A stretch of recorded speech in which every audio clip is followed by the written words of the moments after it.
Jesus called them together and said, "You know that those who are regarded as rulers of the Gentiles lord it over them." So he goes, guys, time out. Let everybody huddle up. Let's talk. Okay, you know that in the Roman system, in the unbelieving world system, in the pagan system, those who are regarded as rulers lord it over the people they rule. You look at the Roman Senate, you look at Caesar, you look at Pontius Pilate, the Roman governor of Judea, you look at these people in authority, and you know that they leverage their authority and their power and their strength to lord it over the people that they rule, and their high officials exercise authority over them. They're like, yeah, we know, Jesus. Why do you think we want to be in charge when you're made the king? Because we want to make our rules. We want to tell other people how to live. We want to leverage your authority so that we can be in charge, and it's our way or the highway. We know that, Jesus. Why do you think we're asking this? Not so with you. Hey, you know how in the unbelieving world their kings, their senators, their congresspersons, whoever's in charge, you know how they leverage it for their own benefit? Not so with you. Instead, whoever wants to become great among you, you guys all want to be first? You guys all want to be great? Perfect. Let me tell you how to get there. Must be your servant, and whoever wants to be first must be slave of all. Say, hey, the way my administration works is by inverting the value of the world you see around you.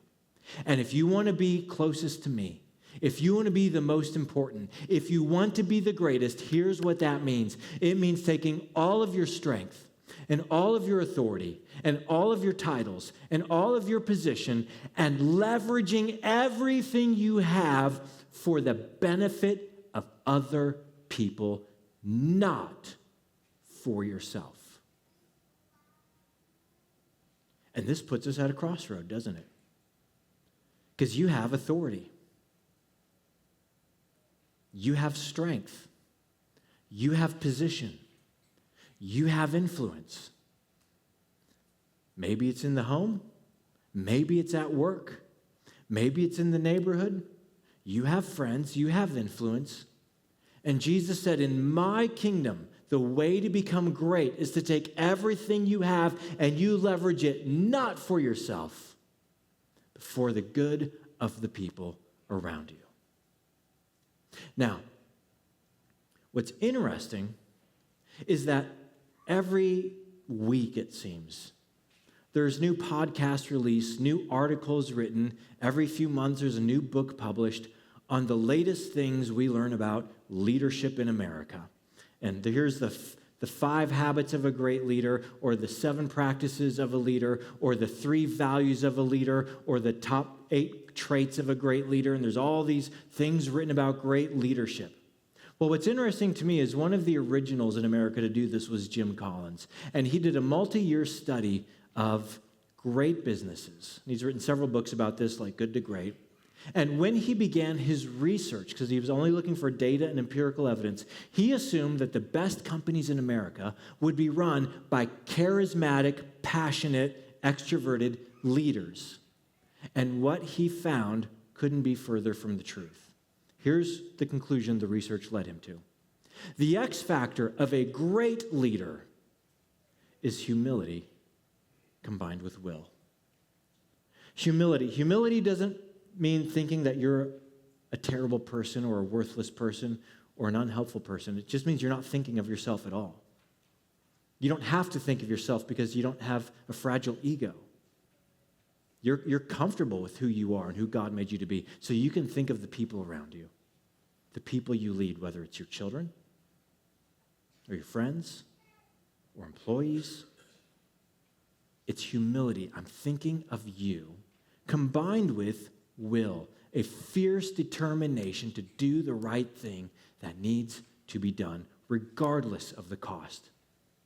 And that's why Jesus was the best leader who ever lived. He's the Son of God. He's the Son of God, who is the most important person in the room, who is the most powerful person in the room.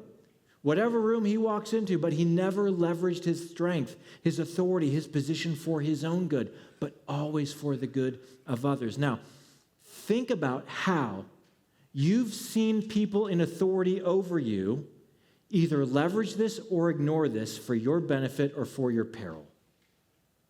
Some of us have been led by leaders who got this. It could have been a parent, a boss, a coach, a teacher, a friend, someone who led through humility and will, and they called out the best in you. They helped you get to places in your life you never would have gotten to on your own. They made you a better person, and they made the world around them a better place by serving a greater cause than themselves. You've seen how when we follow the path of Jesus, it leads to human flourishing because you benefited from it. You had greater flourishing in your life, in your soul, as a result of someone who understood this idea that Jesus taught. By contrast, you've also been under authority that did it like the Gentile lords did it in Jesus' day. They leveraged their position or authority or influence for their own benefit. And as a result, you were working in an environment where you couldn't trust anyone. You had to watch your back. You didn't grow and flourish at all. Or maybe that was the home you grew up in. Or maybe it was a coach or a teacher in your past. And it does not lead to flourishing. It suffocates the human soul. And Jesus said, not so with you. You, if you want to follow me, this is the path I'm walking down. And here's how he ended his sermon with them. He said, for even the Son of Man, even the one who is the King of heaven, even the one who rightly could leverage all of his authority for his own benefit, even the Son of Man did not come to be served, but to serve and to give his life as a ransom for many. Jesus said, I'm here to serve the greater good. Now, hey everyone, thank you so much for checking out that last video. My name's James and I'm on staff here at Hope Church. If you found that content helpful, please let us know by hitting the like button. Drop some comments down below. We'd love to chat and engage with you further. And don't forget to hit the subscribe button. That way you get a notification every time we go live and when we post new content. We do live stream our Sunday morning services starting at 9:25 Central. We'd love to have you come and be a part of our growing online community.